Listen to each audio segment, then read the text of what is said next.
time for me to say it's time to move forward. And our premise must be that Australia is a preferred destination for India. It's time to make that paradigm shift in our thinking and work on a new strategy settings for India 2020.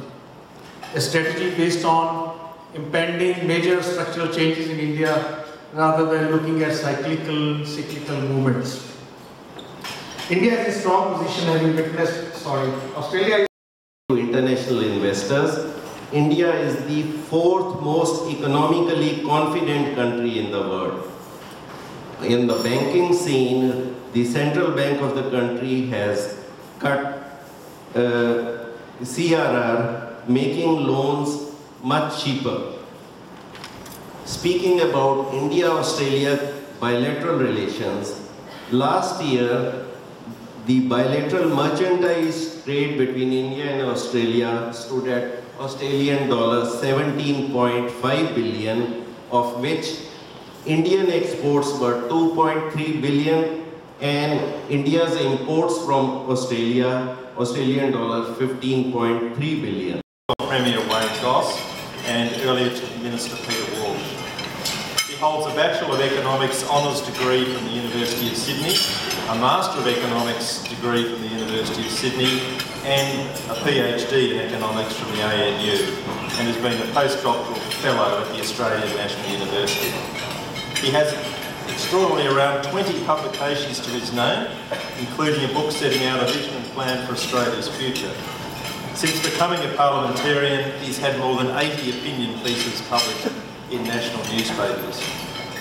And most recently, the Minister had a YouTube topping hit single, No Waiala Wipeout.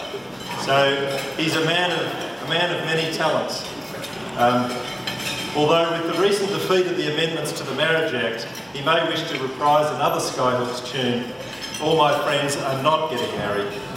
Once again, I'd like to welcome the Minister and to address you this evening and to give the Australia-India address for 2012.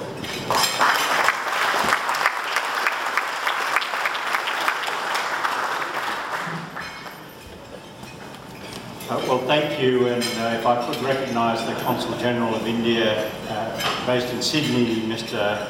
Arun Goel, our Honorary Consul General in Brisbane, Archana Singh, the AIBC Queensland President, Randeep Agarwal, and the AIBC National Chairman, Deepan Rugani, and all special guests and friends.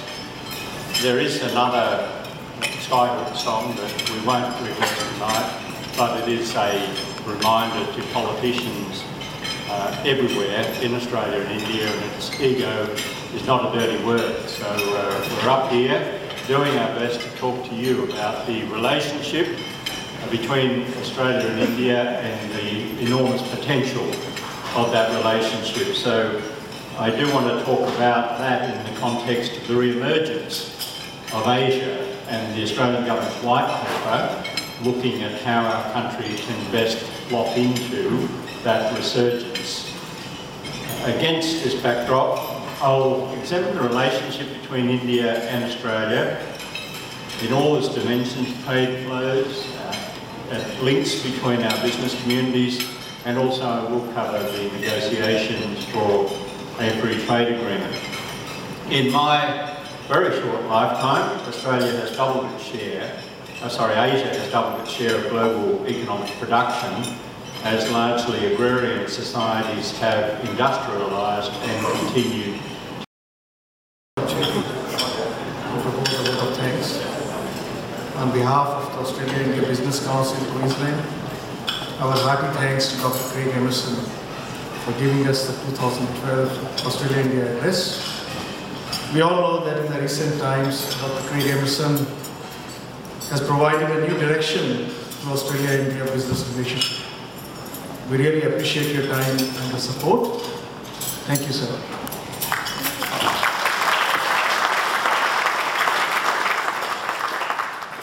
Special thanks to all our sponsors. I wish to thank ANZ and Middleton's, our national sponsors of AIBC, Ashurst, the Platinum sponsors, the University of Queensland, the Gold sponsors, RB Recruitment, QUT, and Underbrook Software as our Silver sponsors. I thank you all for joining us today and wish to recognize some of the people present.